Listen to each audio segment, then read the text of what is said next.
Hello friends, আজকে যে গানটা আপনাদের শোনাবো সেটা কিছুটা কমন কিছুটা আনকমন একটা গান।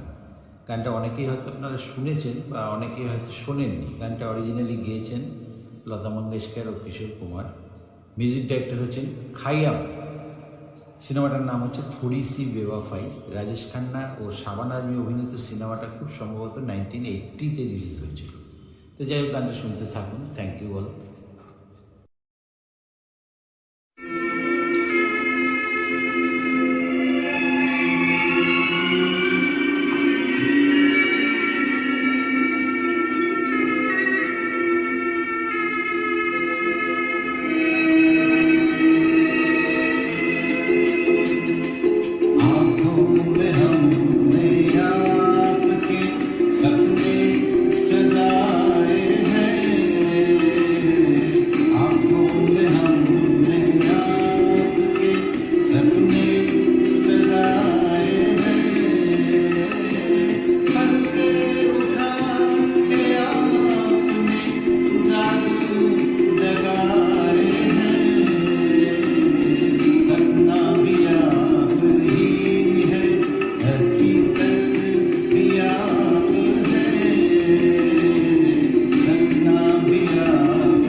आपके सजदे